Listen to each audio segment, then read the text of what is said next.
Hi, I'm Landon Harvey, and welcome to Landon Live. Today I have with me special guest, comedian, ventriloquist, magician, Mike Palma. Mike, how are you doing today? I'm doing great. How are you doing? I'm doing well. Thank you so much for coming on and sharing some great advice as well as your story into the arts. So why don't we go ahead and get going? Sure. And by the way, to those of you tuning in, feel free to comment your questions for Mike in the comments below. Let's Everybody go but ahead and Clemente. yeah, everybody but Dan Clemente. Exactly. Mike, how did you? Which one of these aspects did you get into first? Was it comedy? Was it ventriloquism? Was it magic?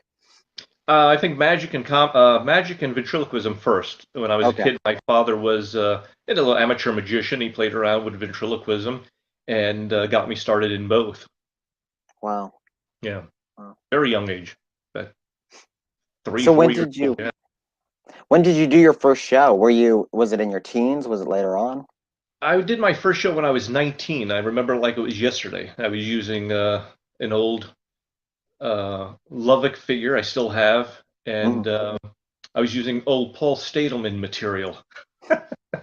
And yeah, it was pretty bad. Well, that's interesting. Up till now, I've heard that most people started on the mayor stuff, so it's interesting that you did different material. When did you make the transition into doing going from what was your first show again that you had 19. It performed? was a retirement community Okay, in the area I lived. Yeah. okay, So that's great. then I went off to college. And so today you're known for doing many comedy clubs as well as retirement communities. Could you talk a little bit about which one you got into first? Well, like I said, I did the retirement community first, and then when I was in college, I was at the right place at the right time. It seemed Sure. like I was in St. Petersburg, Florida, and there were comedy clubs all over the place. There was one in St. Pete Beach called Coconuts Comedy Club. Up Mm, the road on 19 going into Clearwater, there was Ron Bennington's comedy scene. Now, Ron was a radio show, and Ron Bennington had his own comedy club in Clearwater, and now Ron is actually has his own talk show on Sirius XM. So I could still hear him. He's a great guy, very very funny. But he had a place. We did open mics on Sunday night there. Coconuts had a different night, and then Tampa we would go in off of Kennedy Boulevard and go to Comedy Works. And Comedy Works was actually um, one of those comedy clubs you would hear Johnny Carson go, and he just got done performing at the Comedy Works in Tampa, Florida, and you go, whoa, and you're performing there, and it was right. really a cool club. But there were about 4 or 5 nice comedy clubs, Crackers Comedy Club on Del Mabry, that boy, it was a lot of fun. Wow. So when you started into the comedy club scene, were you a magician and a ventriloquist in your show and a comedian, or were you one? Just vent, just vent. Really? Okay. Wow. How was the comedy and the evolution of what you had started with? Actually, I did very well on my first open mic. I remember Ron Bennington's place, and I we only had 5 minutes. And if you had went Mhm. over, they gave you the flashlight in your face and get off the stage. But Right. I had a tight 5 minutes, probably 3 or 4 minutes actually. I did it. I came off stage, and two guys approached me and they said, "Hey, what are you doing next weekend?" I'm like, "Nothing." They said, "Well, we're gonna have you do a guest set at Crackers Comedy Club." And I said, "Okay, great. What's a guest set?" And they said, "You got to do about 5 or 10 minutes." And I said, "Oh, great!" And so I said, "Yeah, that'd be fun." And Crackers was a nice club. They had two shows, one at 7 o'clock, or yeah, 7 o'clock and a 9 o'clock show. And when I got there and I saw this place was like, whoa, beautiful. And Hmm. there was a comedian named Happy Cole performing. He was the headliner. And there was another guy doing the feature act, doing just 30 minutes. And he was getting filmed for Showtime. And here I am, second time on stage. Second time on stage doing a guest set, going, what have I gotten myself into? Well, the Yeah. first show went so well, they said, "Can you stick around for the second show?" And I said, "Yeah, sure. But we need you to do 5 more minutes." Okay. I had 5 minutes. That's all they had. So Right. I called up my father. My father, I get my sense of humor from my father and my grandmother, actually. My grandmother Okay. was so funny. Hmm. Um, I called my father up and said, "Hey, they want me to do 5 more minutes." He said, "Do the thing your grandmother used to do, the little song and the little rhyme and all." Did it, brought down the house, and I was like, Wow. yeah, I was hooked. Wow, so your grandmother was she a comedian or a performer, or was this just something? Okay, I'm going to tell you this. Every person I have ever met, my father and my grandmother were from Brooklyn, New York. Okay. You meet people from Brooklyn, they're going to tell you the way it is, and half the time it's funny. They have Mm, names for people like, look at Mr. Big. They wouldn't say Mr. Like somebody who would sweater like, hey, there goes the sweater. Okay. They had these funny names, and it wasn't anything to be derogatory or anything like this, but it was just how they were in that neighborhood. And they were just very funny, very quick. Boom. You say something, they had a comeback, and you were like, and so, yeah, they were the funny ones. They had the charisma, man. wow, that's truly neat. So, what was the character that you had started with in doing this bit? It was just a cheeky boy. It was actually the Mayor Studios Jingo figure. Okay, And it was a Jingo that never looked like a Jingo. None of them ever did. right. And yeah, So, how did do you still use this character in your show, or did this? you know what? This is something I talk to a lot of people about. I think cheeky boys are good if you have a good routine. I think Dave Strassman with Chuck Wood Mhm, is the ultimate cheeky right now. right. You don't see a whole bunch of professional ventriloquists using the cheeky anymore. I mean, they're more characters. Hmm. So I've kind of gotten away because I find it actually harder to write for just a cheeky than it is to write for a character. And Exactly. Yeah. that's the thing that I said, it took 70 years, 60, 70 years for Jeff Dunham to go along and change the way ventriloquism is in the sense of bringing ventriloquism back into uh, social media, which you want to call it. Right. But he's doing it with different characters. There are no cheeky boys in his shows, and he may have Hmm. started off with them, just like Sure. we all do, but Hmm. he didn't end up with one. Well, what was interesting also, I'm sure you've heard Jeff Dunham's story, where he went through a plethora of cheeky boys, and then he had Verna build him a bunch of stuff until he got to Peanut, and Yeah, and essentially Peanut is Jeff's cheeky boy, but it's just a different way to perform it, you know? and to some degree, I think you kind of can say all your figures are cheeky in Right. you know, but it comes down to a character. It's just not a cheeky boy face, a Danny O'Day or a Hmm. Jeremy. And like I said, Winchell and Jimmy Nelson were just absolute geniuses with their figures. But Sure. you know, I I'm a character man. I like different characters, and what you're Sure. making your characters, I'm like, oh man, that's out of this world. So I'm curious, you had this cheeky boy puppet that you were using when you Yep. started. What was Yes. the first character that you would develop that you were like, oh, this is great, and I'm gonna use this for the rest of my Um, time as a performer? I kind of went that route with I had a little old lady, but she was a nice little. Well, she was kind of. She wasn't really nice. She was just kind of like flirtatious, and then I Mm, started, after a while, um, and that was the thing. You start doing things that everybody else had been done already. I mean, right. you think of the sweet old little lady, and um, y- you think of. I think of because that was the first old lady I ever saw was Dick Weston, Hmm. and just don't you get these people that inspire you and you want to be like them, but at some point you've got to make your own character and be something different. Sure. Did you find that it was hard for you to play the straight man when you were creating this character that went from the cheeky boy to the puppet, or did you find that writing for yourself with the puppet was easier that as it became more of a character? It's funny because I write so much for the character, and when the Hmm. character is on, the dummies rarely screw up a line, but me, I'll flub and whatever. And Right. I'm looking forward to convention this year because the one thing that I see in my act that it doesn't matter how long you've been doing this, you can always improve on something. And when I watch my act, and one thing I need to do is work on how to, and it's almost going to be turning myself into a character more so I know how to react better with the figure Hmm. rather than how do you like school, Jimmy? Closed. Oh, stop doing that. You've got to Right.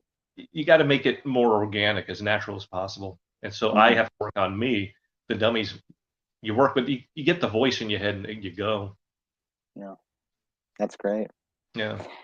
So writing for comedy clubs and retirement communities seems like a different thing. Did you have to write do you have two separate shows, or are you able to adjust your one of your shows to fit a different venue? when I got into comedy clubs, they said this, and this is where a lot of people make a mistake with comedy clubs. People Mm-hmm. think, oh, I'm going to go to a comedy club, I'm going to be dirty, I'm going to be Ottawa and George, and I'm going to be, oh, just curse and this. And unfortunately, if you want to work comedy clubs, they want as clean as possible, believe it or not. I mean, they don't mind you going dirty and stuff like this, but they don't want a whole bunch of F-bombs. I Right. remember to this day when I get comedy clubs sending me emails, hey, are you available on this date? Yeah, okay, this club absolutely no F-bombs. This club is a lot of clubs are demanding PG-13. And so the show I do for my retirement communities is basically the same show I do in a comedy club. Now I may, Hmm. jazz it up or make it a little more edgy or say a bad word here and there just because Right. it's the club. It doesn't really need it, but I'm Mm-hmm. I'm I was listening to Dan Horn the other day, and I'm kind of right on the same page as him in the sense of you don't need to use the dirty words. Why use them? If it's funny, it's funny. Doesn't the F word's not going to make it funnier.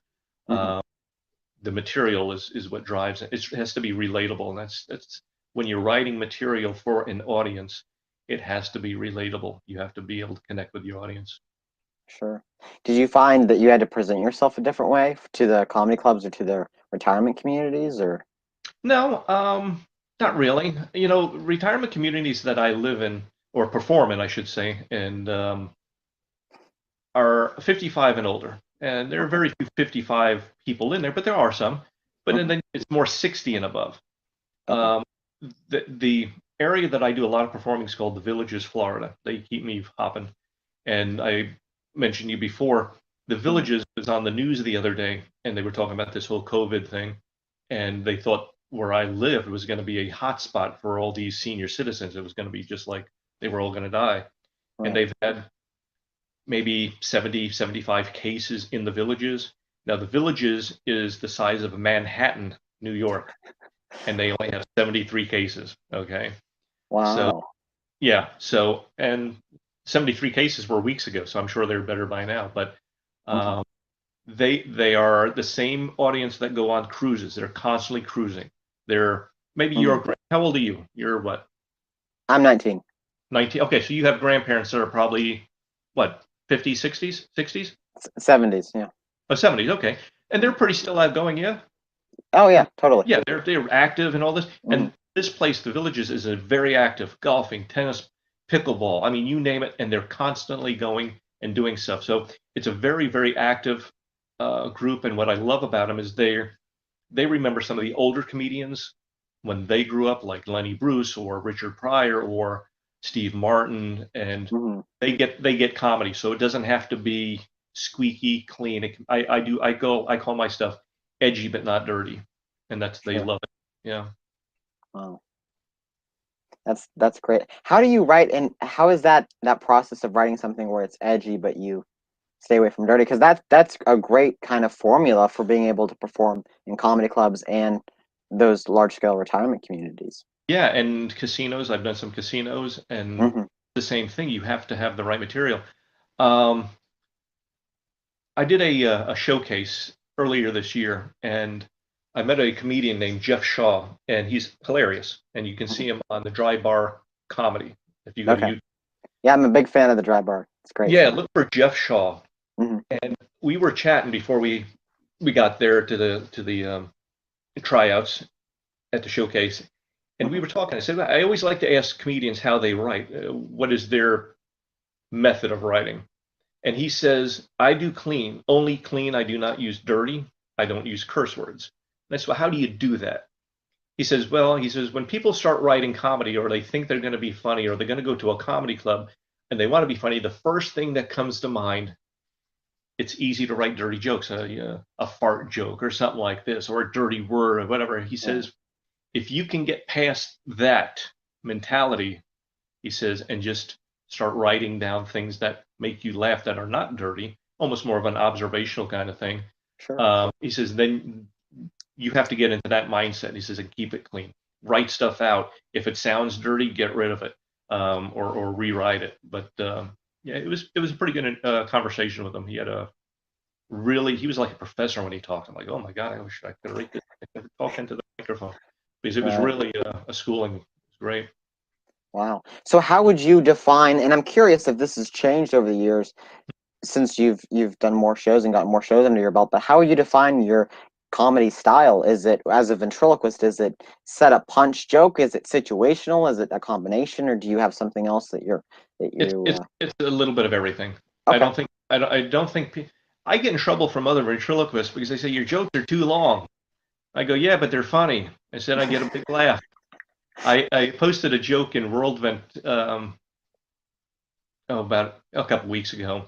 Uh-huh. And it was a long joke, a very Right. long joke, but the payoff at the end, if you listen to the laughter afterwards, was 20 seconds. I sat there 20 seconds waiting for them to die down, and then Buddy started back in so we could do the next joke.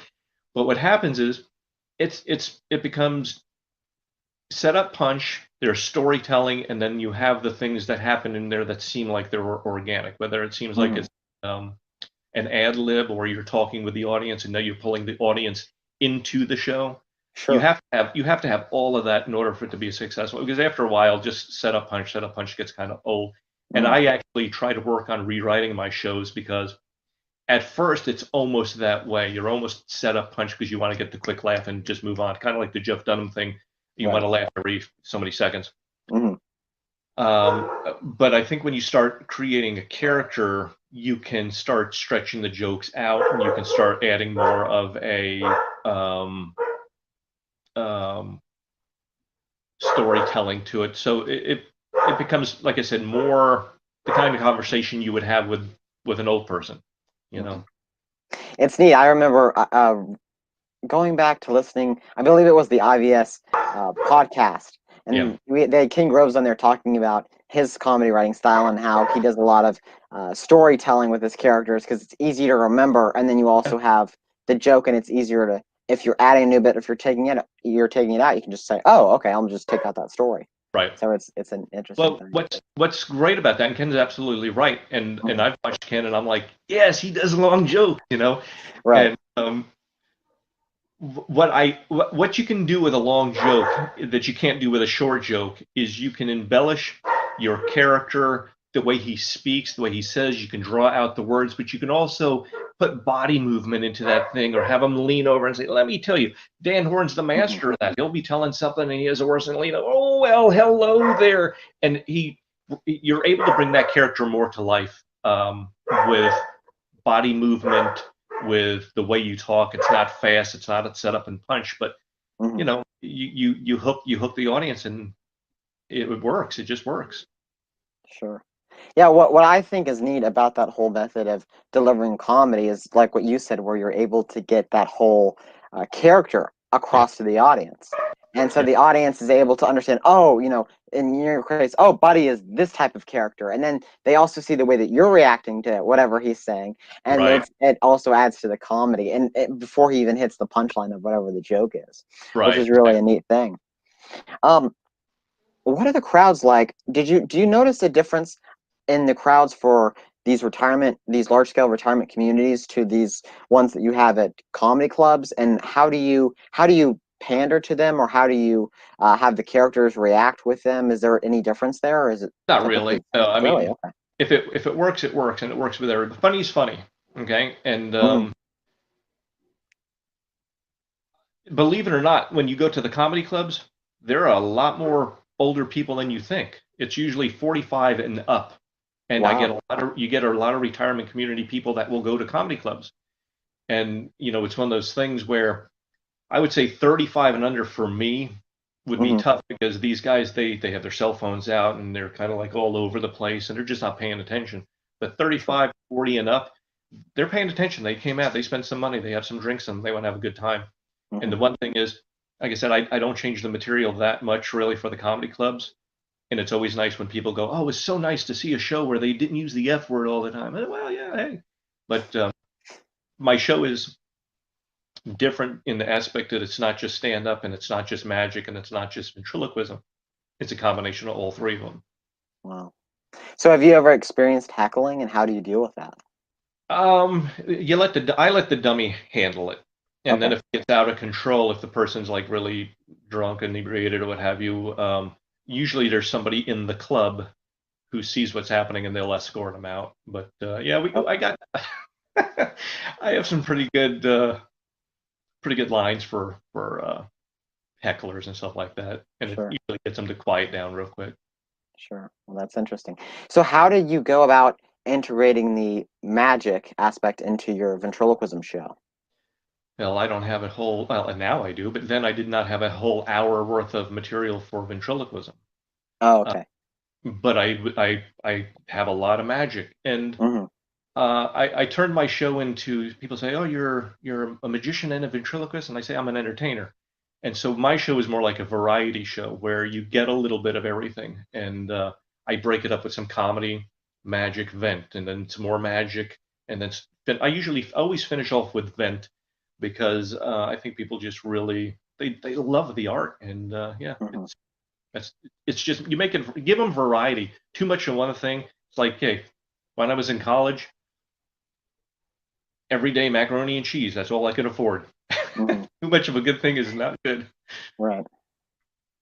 Well, we have, in looking at the comments here, we have Dale Brown commented, and he said that he likes the dog barking. I know. Hold on. I'm going to fix that in a second. My wife knows I am in here doing this, but I'll, I'll fix that. Hold on. Hello? Can you keep the dogs from barking? While Mike is away, I'd like to say that this Land and I Live is just, brought to I you just, by Tom yeah, Crowd's Learn Dash Ventriloquism course. I just told my wife, I said, can you keep the dogs from barking? She looks at the dog. She goes, they're not barking. Oh, not now. They're not. Uh, sorry about that. Bob Rumba said I would have used background music, but a dog barking is more real. That was actually, I don't know if you guys picked that up. That was my double distant voice. I was talking, Wow. making the barking sound at the same time. Wow, that's phenomenal. Um, Des Acosta said, "Do the dog barking again." LOL. We have, and then Dale Brown on the topic we were talking about earlier said that clean comedy is so much harder, It and is. yeah, it's it's definitely a lot It is, harder. but it's much more rewarding too. Hmm. Do you Because find you it go, easier to write clean comedy since you've developed the character, and how do you go about developing a new character? I'm not one of these guys who can sit down and just write material. Uh, I, Hmm. I'll stockpile jokes. I have these and these and these. You stockpile jokes, Yeah.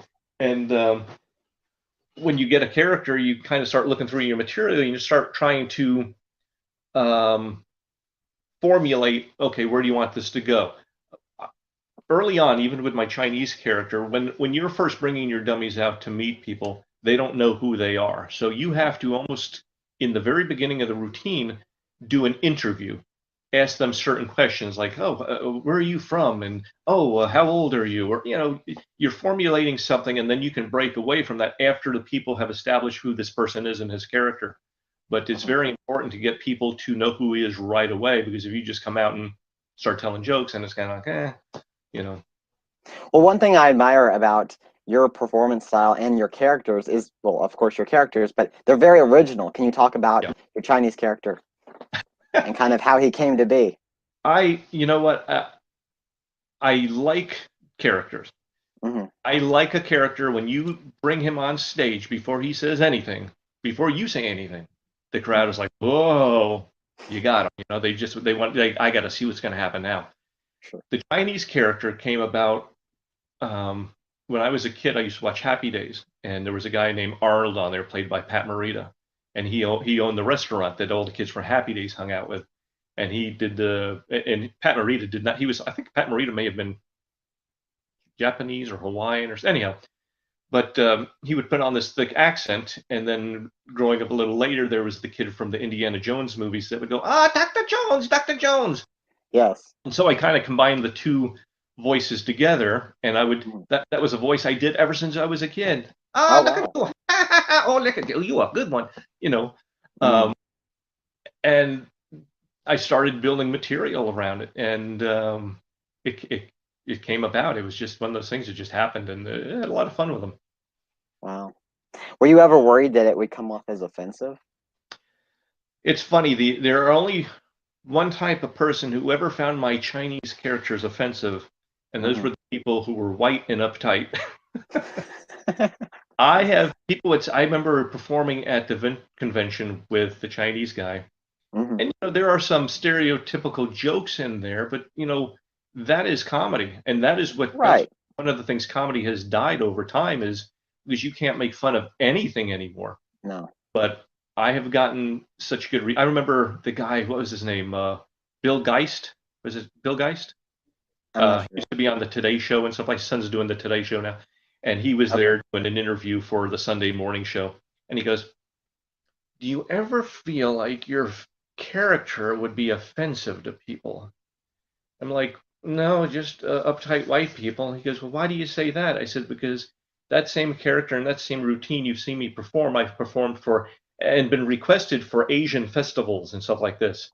He says, "You're kidding Wow. me." I said, "No, because they know it's jokes, they can laugh about it, and there's really nothing in the material that is really that Hmm. offensive. I mean, the worst offensive joke is maybe him joking around about um, um, what's he talks about his fortune cookie. Confucius, his twin brother Confucius, stole the idea for the fortune cookie, and I said, "How's yours different?" He says, "Mine has a very important message." I go, "Well, let me hear one of your fortune cookies," and he goes, "Okay, fortune cookie number one, very important message." He goes, "I bet you think you just ate chicken, but you didn't." So you know, you, it's not coming out and saying you eat cat or well, the next joke is, but it's just one of the things you're playing off stereotypes, and stereotypes come from things that really do happen. And Sure. facetious is very popular right now with the oh, Corona. Everybody's ready to make fun of China, but no, I mean, I don't go out there to, and that's the thing. When you look back at Don Rickles, he made fun of everybody, but you don't do it to offend somebody. You don't do it to hurt somebody. You do it to make fun of it. You're joking around, and Sure. I always do a thing at the end of my show saying, "Listen, if anything offended you, I apologize. It was not meant here to offend anybody, but to add levity to this crazy Hmm. world we live in." So Sure. yeah. Well, it's interesting. You covered a little bit about the comedy aspect of it, but what about the design and the overall look of the character? Because as a puppet builder, that's one of the big things that I look for in other people's work. Can you talk a little I bit about that? I originally had a Dan Pays puppet that he made look like Chinese, and then Facetious actually came from Larry LaFonce, Okay. and yeah, he made the head, and then I built the body and all the other stuff. Hmm. But yeah, and that was I don't know how many years ago, but yeah, it worked out good. I mean, the character was perfect, spot on for the material.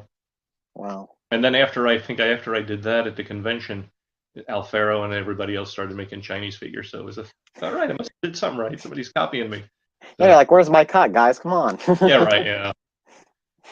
Well, that's interesting. Do you travel out of state, or where you Yes. travel and do show? Okay.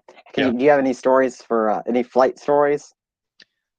Um, one flight story was I was sitting in three seats. I had the window seat. Two people next to me were deaf, Hmm. and but no big deal. But they were on their iPads and they were trying to figure out how to hook up to the Wi-Fi so they could watch a movie or play a game or something on their little tablets. Sure. And the husband and wife are going like pointing at the thing, and she's going like this, and they can't understand how to work it. And so I tap her on the shoulder, and I don't speak sign language, but I do speak international sign language. Was I pointed at it, went money, it costs money, and they like Right. you know, and I kept sitting there thinking to myself, how how horrible it must really be to be deaf because you can't enjoy ventriloquism or music or anything Right. like this until halfway through the flight when the people behind us with the crying baby uh, screaming friggin' head off, and they're sleeping like babies. And I'm like going, the one time I'd like to be deaf is right about now. So, Oh man. but that was a trip to Michigan. I was doing the Island Grand Resort in Michigan in February, and there was a polar vortex going through. So we get to Michigan, they get me into the casino and all this, and I'm like, Hmm. oh, this is nice. Put me up in a room, go down, get free food, and oh yeah. So I figured, well, 6:30, got the show the next day. I'm gonna go shower and get ready for bed. Wouldn't you know, the polar vortex came through. We lost power. There was no hot water. There was no electricity. We was sitting in a room freezing. It was freezing in Oh that room. man. Yeah, till about 3, 4 in the morning, and then the power finally came back on. So when you travel with your show, I mean, is it Yeah, is it like a 45-minute show that you do, or I still do versus about an an hour. hour? You still Yeah, I do an still do hour? an hour. And Yeah. how many I, characters is that? Is that like three or four? Or? I take no, I take one character, Oh, and okay. one character I may bring the mask just for backup, Mm, um, if I need something. But it's comedy magic, and then of course some stand up in the very beginning of the show, sure. and you know I layer it: comedy, magic, ventriloquism, comedy, magic, ventriloquism. So it's kind of a So you've never had one of those stories where the puppet gets lost or something happens? You're always like no. super cautious, probably. Yeah. I've had a show where the string broke on the lever, but Oh, wow. middle of the show, but I was able to get in there, at least grab it and pull it like this, and close the show out fairly quick from there. Sure.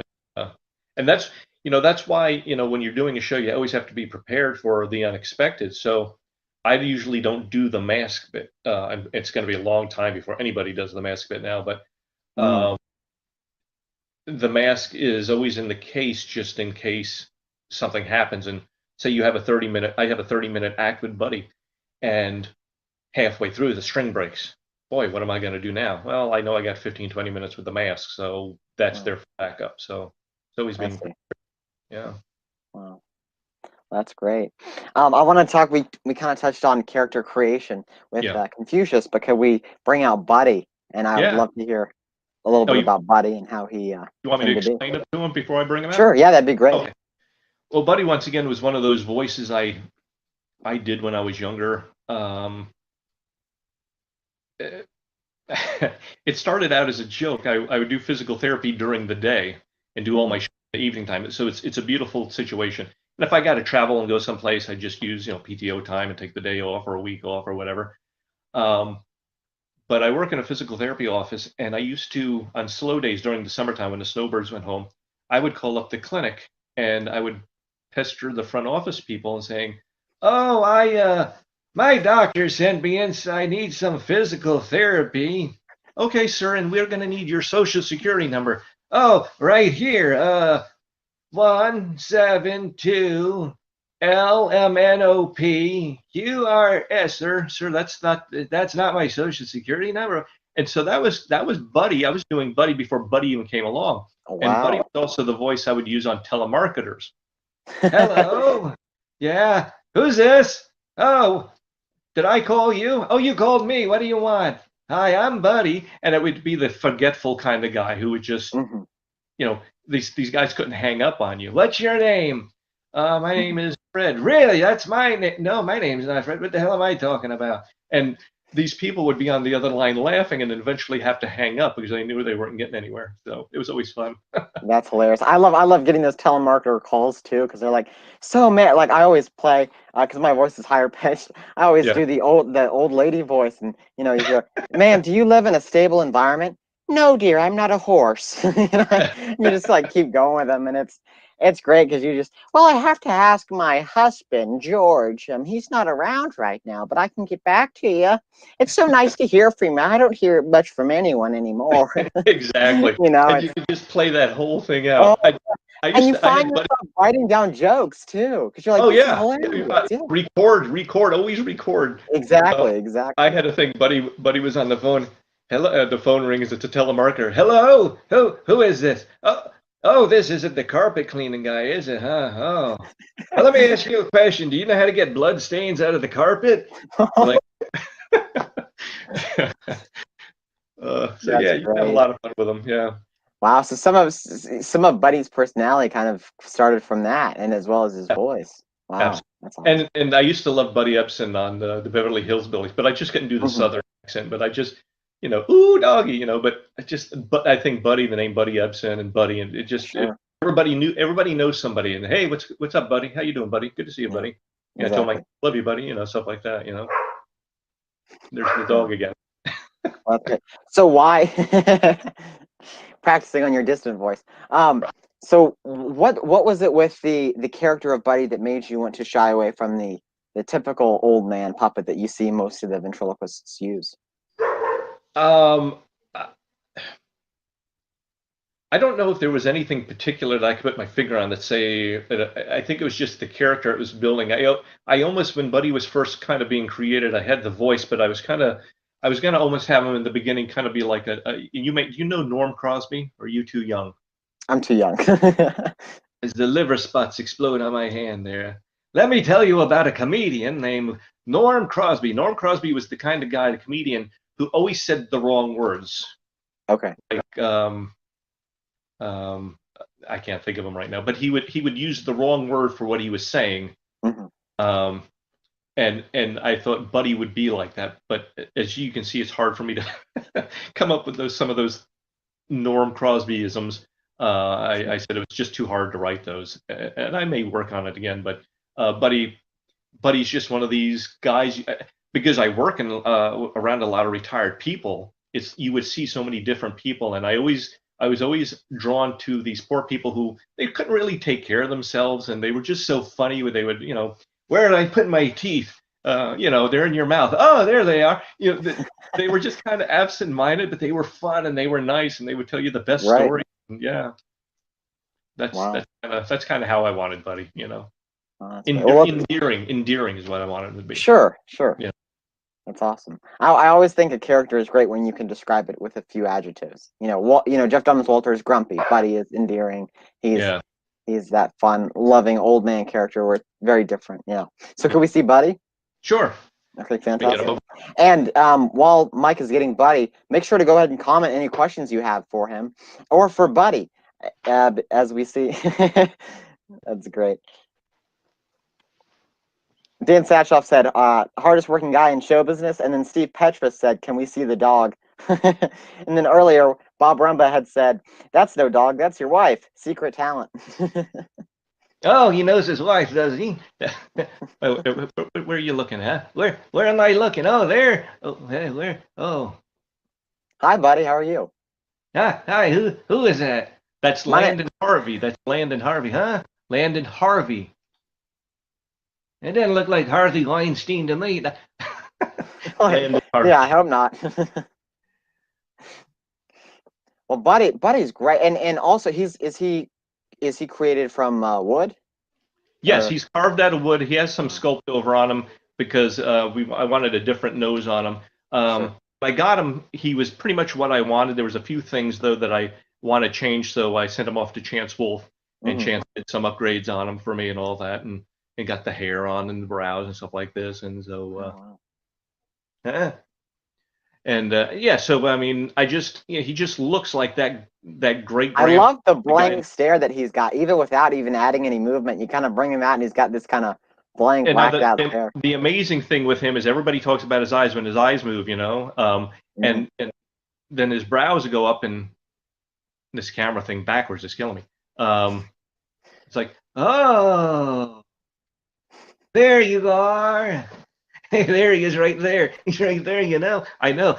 Oh, he's just, technology is, that's what technology does to him. And his camera going backwards. Wow. Well, he's great. When did you decide that you wanted to add the rod puppeteering aspect to Buddy's character? Well, I was doing the one thing that came out of the elbow, and the other one always looked like it had a stroke. And then I always saw Dan Horn do Orson. Then I saw Max Fulham with his little character. And I'm like going, I have never seen a ventriloquist use both arms on the figures. Here they are right there, and I washed them earlier today so I can touch my face and not get corona. But yeah, it just brings so much more life to him. Like he'll tell a story where he's pointing out there, and then he tells a joke. She threw herself at me, and I pushed her away. So he can use both arms, bring both arms into it, and it just adds to his persona. It just brings honestly, as I get older, my lip control is not as good as it used to be, and it doesn't matter when he's performing, when he's on and he's talking. I can be well. They're not looking at me; they're looking at him. Right. Yeah. Any questions? Another thing I like about one of the things I like about the soft hands on Buddy is that he can touch his face or he can gesture, and you don't have to worry about the hands clacking. Of course, Yeah, they're and also lighter, but he he does a thing where he does this. It's hard to see up here. I do a thing uh, where he does like um, a Jack Benny where he puts the hand on the face, or the Johnny Carson thing. So you mhm. can just get so much. Dan Horn's course I took on puppet manipulation, so I could learn how to use these rod arms. And Dan is so far ahead of time, into the future with this stuff. He's so far He's ahead a of his time. genius.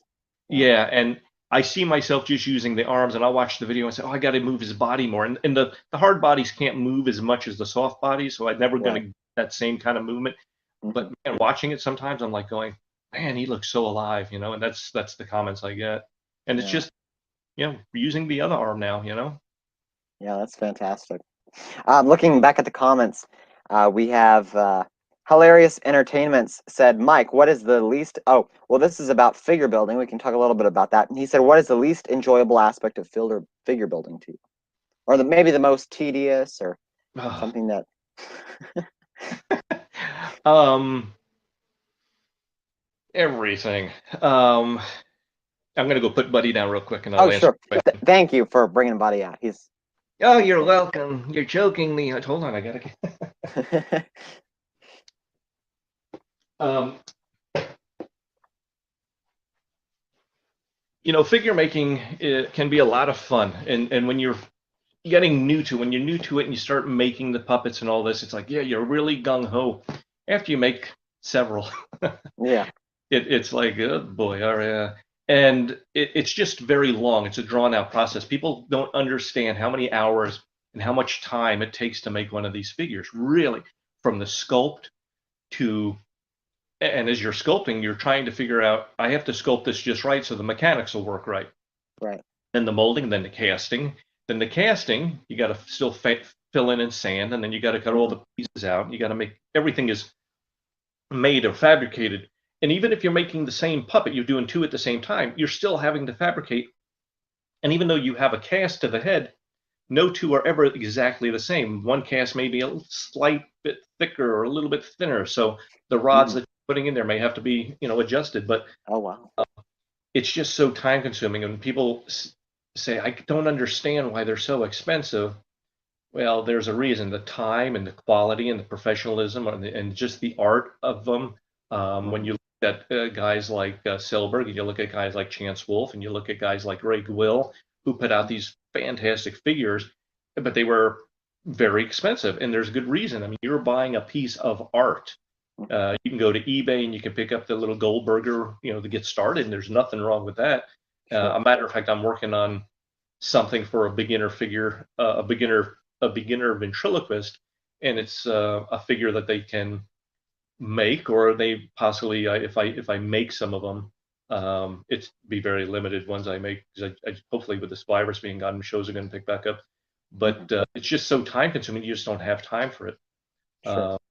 But I would say the most tedious part of figure making are the two things: filling and sanding, filling and sanding, filling and sanding, filling and sanding, and then the paint. Because the paint, Yeah. you get everything looking just right, and then you screw one thing up, you got to start all over.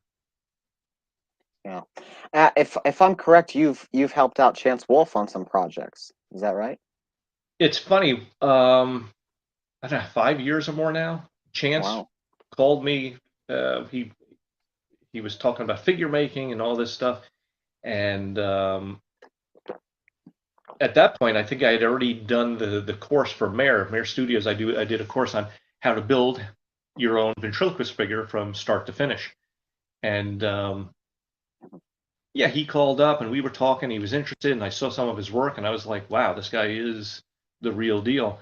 And so, you start helping him out and teaching him stuff, and he gets into it, and he's just like all of us. We get Sure. figures crack into the head, and we see what's going on inside of there. Hmm. And really, people say, "Oh, you stole this from me, or stole from me."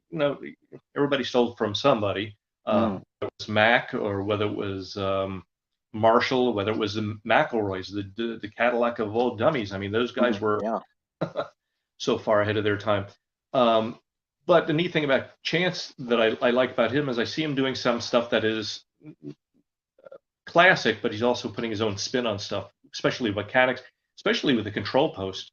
he has it ergonomically set up. So a lot of figures makers would make the control post where you put it, hey, I got room here, let's put a control here. I got room over here, let's put it over here. And they may have not been the right place or hard to get, and you just never use that feature.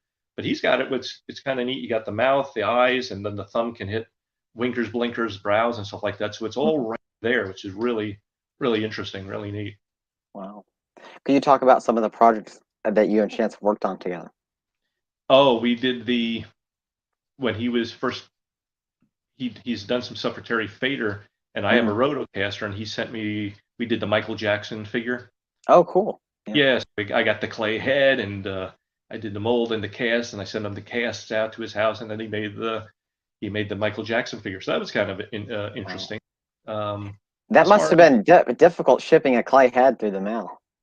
he had this box, and he sent it through FedEx, and I had to go pick it up at FedEx because he insured it and all this stuff, and he had this box, and I think an atomic bomb could have went off, and it wouldn't have busted the box apart. And I had to Wow. unscrew it with a screw gun and ratchets and all this, and there was this clay head, and everything was perfect on it, and so Wow. it was pretty cool. So, but yeah, we got some ideas of some things we want to make in the future. Yeah, Him make, not me, of just ideas of mine. But sure. he throws in his ideas, and Jimmy V is another mastermind. He throws in some ideas. So it's neat to bounce ideas off of people and get ideas. I think I was talking to you about bouncing some ideas about you and Yeah, having you make some. exactly. So, yeah, Yeah, and I I think. always love. Go Go ahead. ahead. No, I said I just love bouncing ideas off people. Even with my material, there are a few people in the event community that I really trust with their opinion. Like, hey, what's wrong with this joke? Ah, it stinks. That's what's wrong with it. Okay, I'll go back to rewriting it. And you don't get offended because you know they're there to help you out. Now they're not trying to be mean, and they usually aren't like that. They don't say you stink, but they're like, well, there's something missing. That's too long, or it's not funny, or the payoff's not good. And you sometimes you say, yeah, you're right. Sometimes you go, oh, I don't know. I'm just getting your opinion. I'm going to try it once or twice. And if it works, I'll keep it in. If it doesn't work, then we'll toss it. You know, that's how it works. I'm curious, have you ever had a character not work?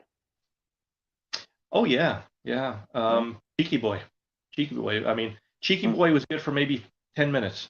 Right. And after that, it just got old. Hmm. Wow.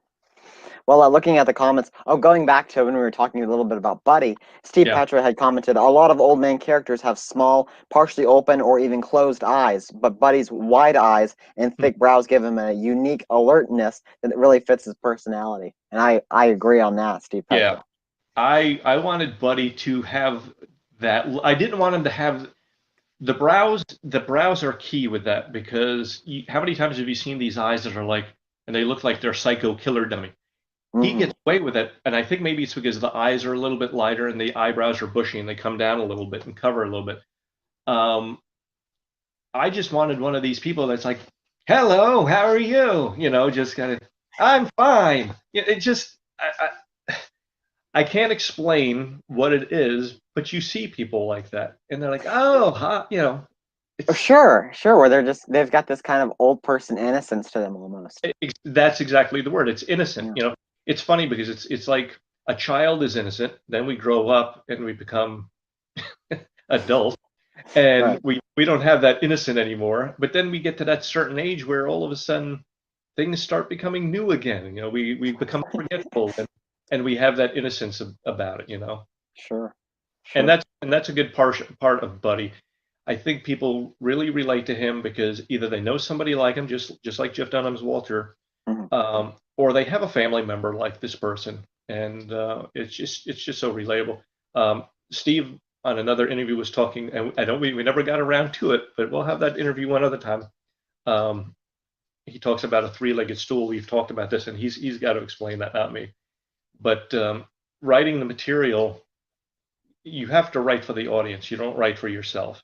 Um, what will the audience like? It's material, audience, performer. Material, audience, performer. Um, if I'm writing for myself, what I think is funny, it may not even go over good for the audience. So you always want to try to write for your audience. Sure. Definitely. Bob, we have a comment from Bob Rumba. He said, "How long does he spend on making Wait, what? How long does he spend on making something to tell his wife? Oh, how long does he? I get what he's saying now. Bob Rumba commented, "How long does he spend on making something tell until his wife wants to kill him or starts barking?" You know what? I'm at that point with my wife now where I go, "Hey, can I show you a magic trick?" And this is every character, every dummy. I could bring in a Charlie McCarthy or Mortimer Snoot or Walter. I could bring in any dummy at all and go, "What do you think?" They all look the same. Everyone, doesn't matter. I could have the Chinese guy and Buddy next to each other. Yeah, they look the same. She's at that point with me. Yeah. Yeah. Wow. And then she barked. Well, do you have a fun, one of your favorite stories that when someone asks you about being a performer, you look back on saying, "Wow, that was a really neat gig," or "I wish I could do that again." I have some bad gigs. Oh my goodness, but I Yeah, have share one of those and then share a good one. I'd love to hear the I contrast did there. um I can't. You know what? It was so. I've had a couple. One I had to do with a huge audience, and they had me at the end of the night after all the award ceremonies were, and it was the last night of this convention, which was a week, and everybody was just ready to go home. Hmm. And they had me on stage, tiny stage, and the room. If you think of a banquet room in a hotel, pretty Sure. big, and they got those walls that go up, but they can collapse in and out. Hmm. Well, when I walked in there, I saw the stage and I saw the room. I said, okay, this is going to be a great crowd. This is going to be a good room. When I get there to perform, those walls were gone. So I had like 1,500 people in there. And I'm on this little stage up front that's not even really elevated, but maybe 16 inches. And I have a 20-foot, no, probably more than that, maybe 20-foot by 20-foot dance floor between me and the audience. Nobody can see me. They can hear me. Hey, sir, can you come pick a card? It was Yeah, that's horrible. what a real throwing your voice is like. Yeah, You exactly. got that distance, yeah, man. So, but that was horrible. One of the funniest shows I ever did for a gentleman's club, not Hmm. like a gentleman's club, but a club that old gentlemen went to. Right. Um, I get there, it was a rainy night, and these guys were in there, and this club was old. I mean, old. I mean, when the spotlight came on, they all stood up and started walking toward it. Old, and this guy I had come up and help me with a magic trick, and the trick was this, and this is many years ago where you fill a thing up with water, and then you put a lid on it, a cardboard top. Then you flip it over and you put it on top of the guy's head, and then you pull the thing out, and it says "Do not remove." And the water's supposed to be dripping down, but no water drips down, and then you have the water Right. come out at the elbow later on.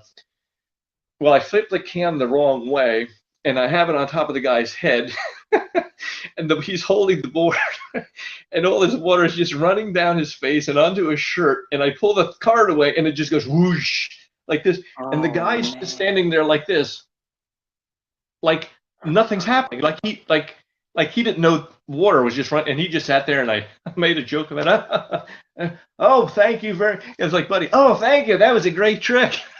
Good.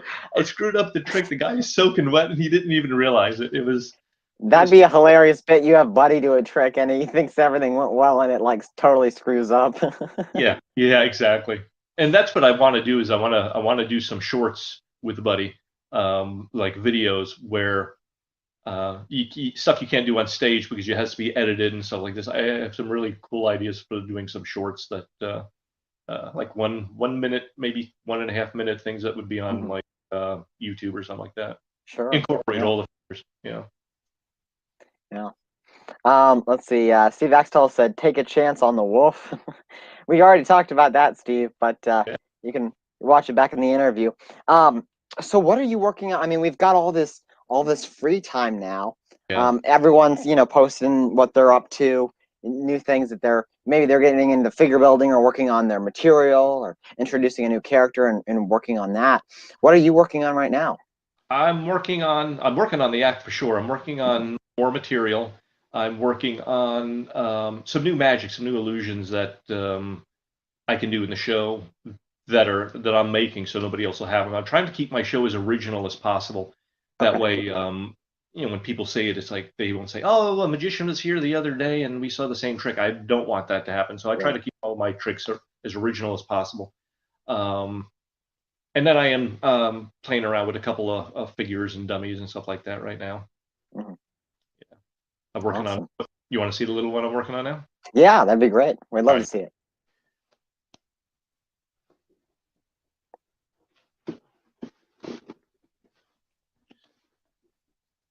And there he is there. Oh, he's great. Yeah, I'm gonna sculpt. I think I'm gonna do sculpt on hair with him, like Frisch's Big Boy. Hmm. Yes. So yeah, what are you doing there? Good to see you there. Who's that right there on the television there? Who is that? Yeah.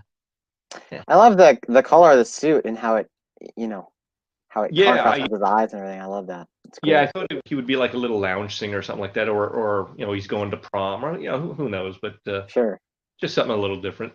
It It's kind of great. reminded me of his look. Kind of has a Disney-ish look to him, or an old Yeah, school. I wanted him to kind of have that retro kind of vibe to him, the old Danny exactly. O'Day kind of jacket like that. Hmm.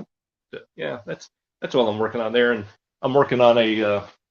Steve Axtell said, "Great painting," and then he also said that sculpted hair rocks. Oh, thank you. And then he That also he also has a question for you, Mike. He said, "How does Mike keep up those big guns?" Oh my goodness, I'm shrinking like crazy. I'm down like 20 pounds. I'm like, my stomach's not shrinking. Everything else is. I haven't been into the gym in like months. This quarantine's killing me.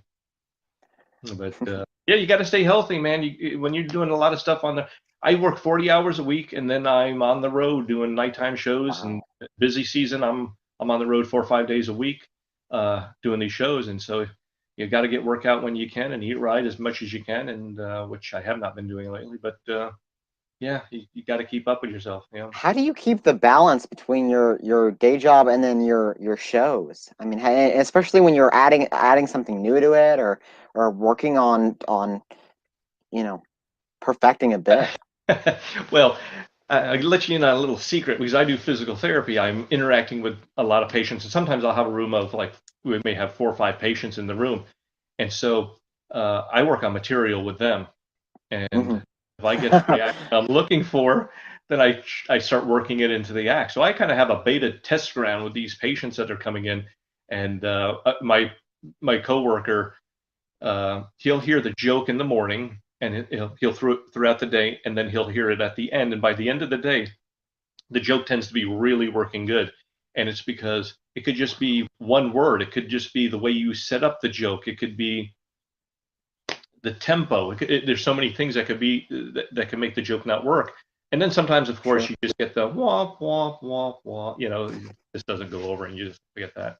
Or there's a lot of jokes that sound funny in your head, and that's the thing about writing material is it sounds funny in your head, and it sounds funny when you're writing it out. Hmm. When you say it out loud, all of a sudden you're like going, that doesn't sound funny at all. Right. Well, it's interesting. Are you still able to convey these character-driven jokes? I because you also have, I believe, is her name Roz that you have I have, yeah, Roz. Roz Roz. is one. Roz, I love Roz. I'm working on cleaning Roz up. Roz was basically really for the comedy clubs, and so she gets a bit raunchy. So I'm working on cleaning her act up Hmm. and still being edgy because believe it or not, the retirement community people love the edgy stuff. They don't like dirty, but they love edgy. So Wow. yeah. Wow. But a joke that I might have, I know is going to work for Buddy. Like, Buddy, what did you used to do? And these are jokes that I'll work out in in the therapy. It'd be like, this would be a joke for Buddy. It'd be like, and I would tell a patient, yeah, when I was younger, I said I used to be a lifeguard until that blue kid got me fired. So that's a bit of a groaner because it's a thinker. Yeah. Blue kid, he drowned. See, Hmm. and that's why we test it out in therapy before it goes on stage. Right. But I kept thinking to myself, I said it would be so funny if throughout the show, Buddy would talk about all these jobs that he failed at. Oh, I used to be a lifeguard till that blue kid got me fired, and stuff like that. And he says it so nonchalantly, and people have to think about it. But, Hmm. you know, Well, that's another thing too, is because it's the it's a joke, but it's also the character and the character talking about its backstory. You don't have to have the puppet milk the audience for a laugh. You Right, know, you can have him say it in a nonchalant manner, and then right. they pick up, oh, it's a joke, and it's also his character, and that's why it's even funnier. Well, that's the thing, and I've said this. I don't know for how long. I can tell a joke and it's not funny. The dummy tells a joke, it's hilarious, and it's Hmm. always been that way. Always been that way. Yeah. Jimmy V commented, that happens to me all the time. Mike is the king of the long format story joke. Yeah, that's true. And then Steve Axtell commented, love Roz, and with 3 exclamation marks. Uh, Yeah, she's a hilarious character. tell, tell Steve that she loves him too. Can you tell us a little bit about how you came up with the Roz? Because I love how original your characters are. Roz was based off. Okay, now I have a friend named Joe LaPenna, and he's Hmm. Italian, and I'm Italian. And I was like, Joe, I said, I want to come up with a character based on an old aunt of mine in New York. Okay. And, it was one of those things when people say, you do a lady? And she goes, they go, yeah. I go, yeah. This, well, how do you do a voice for a woman? Is that hard to do? I said, you don't seem to understand.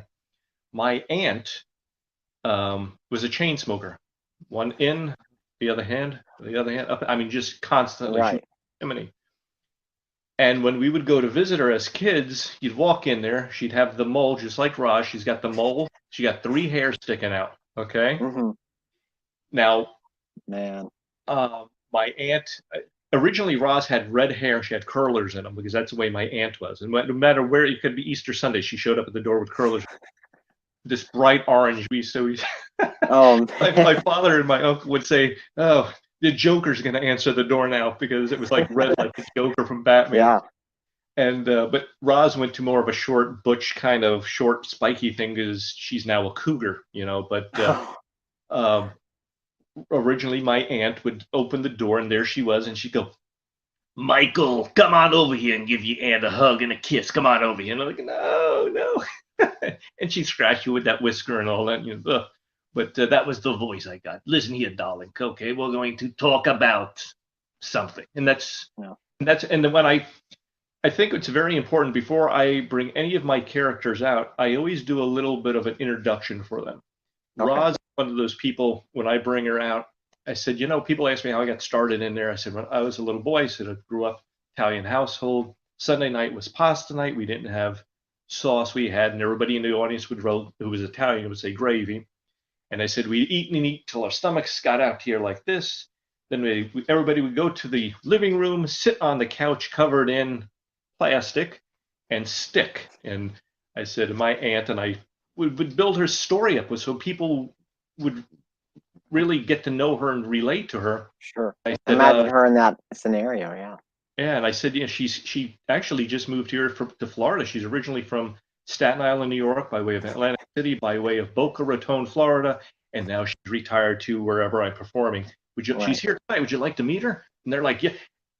I kid you not, with Buddy and with Roz, when I do that, I said, would you like to meet her? She's here tonight. I say, come on out, Roz. Everybody does this. You think you're going to see them look at the suitcase. They do this. They turn around because they think she's going to come up from the back of the audience. Everybody turns to see her. That's It's great. Yeah, it's so funny. That's awesome. I love that. Do you ever milk it where you just kind of like wait and then you pull out of the suitcase? Oh, she's Yeah, coming. that's Coming. hilarious. That's awesome. That's awesome. Yeah, Steve Axtell just commented. He said, "Give me a kiss, little Mikey." exactly. That's what she was saying. and Give then me a little Mikey. and then Chance Wolf said, "Raunchy Roz rules." Oh, yeah. Try saying that as a ventriloquist, man. Oh man, that's great. Well, in wrapping up here, Mike, I'm curious to hear your Yeah. thoughts on this. What do you hope to see from the future of ventriloquism?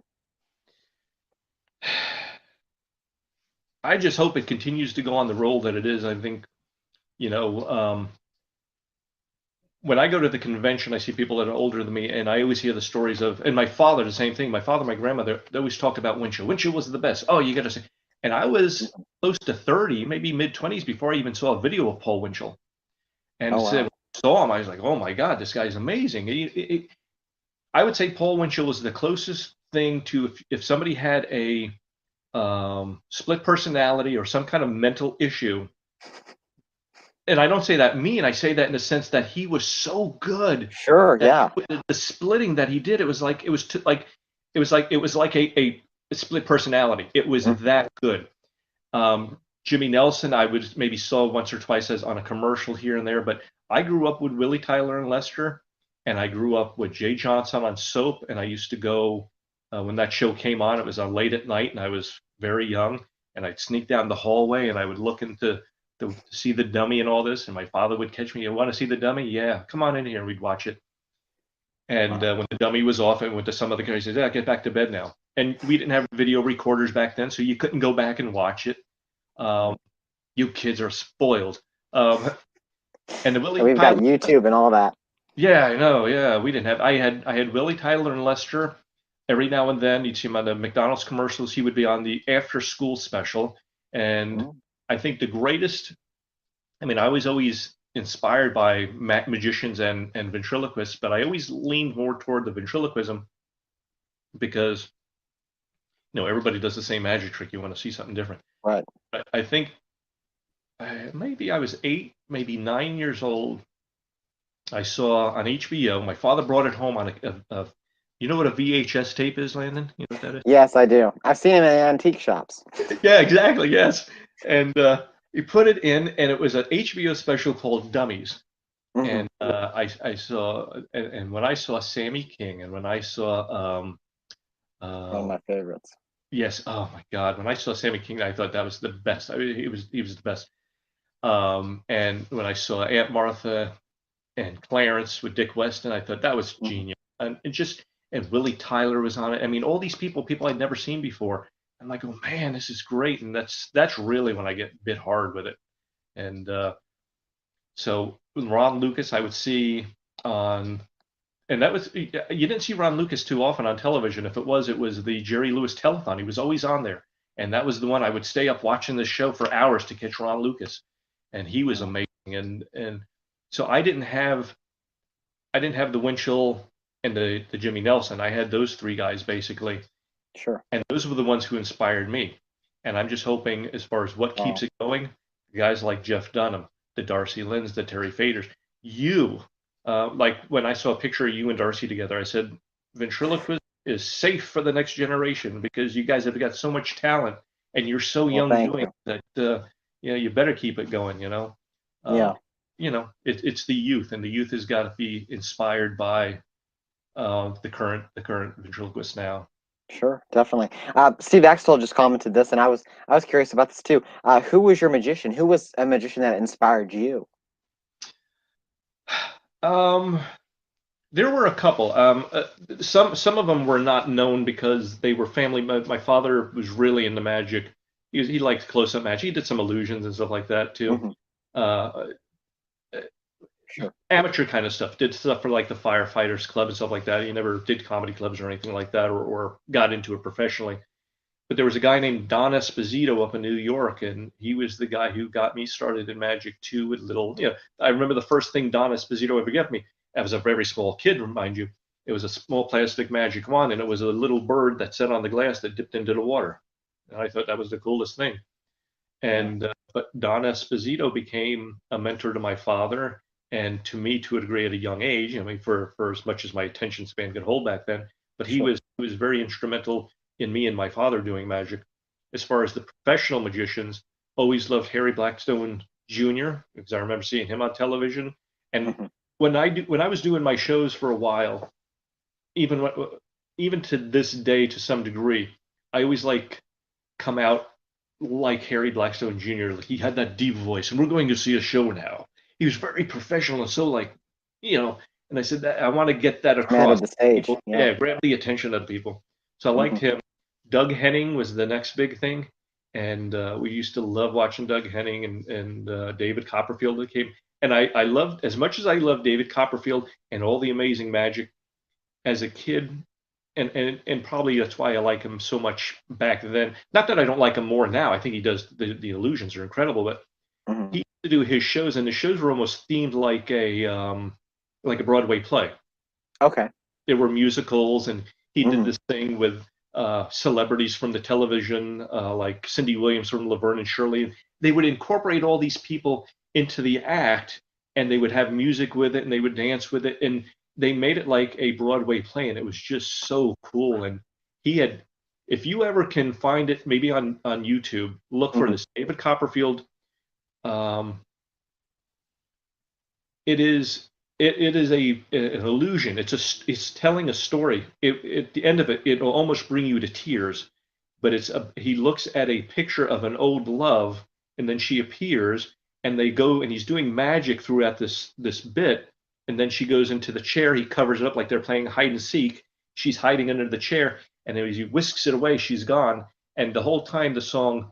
Um, oh, what is it? Weekend, I think, in New England or something like that. Barry Manilow's song, and it is so touching and it is so amazing, and that's really what made Copperfield really just explode away from like the Hennings and all this. He just brought it to a Sure. whole different level, and So it pulls on your emotion in a different way than just wowing his audience. right, it's not Yeah. just wow, he cut himself in half and put himself back together. This was really emotional stuff. Yeah, it was amazing. Oh, But oh those well, three guys that's were the three absolutely. main magicians that inspired me as far Oh, as illusionists and all that. that's phenomenal. Well, thank you, Mike Palma. Thank you so much for taking the time and sharing Yeah, your story and coming on here. We've had a lot of fun getting to chat with you and hear your yeah. story as well as your technique for creating characters and what you're doing lately. So thank you for coming on. Well, thanks for having me, and continued success with this interview that you're doing. It's just fantastic, and like I said, when this virus thing is over, I certainly hope you continue doing it. That's for sure. Definitely, me too. And tomorrow night at 7:30 Central Standard Time, we have Darren Carr. So make sure to tune in. Oh, that's gonna be great. That'll be Yeah, a fun interview as well. We've got a week full of great interviews. After that, we have got King Groves. So yeah. we're just going to keep the good times rolling. Thank you guys for tuning in. And thank you, Mike, for being our guest. Hey, thanks for having me, Landon. Take care, All buddy. right. Bye bye.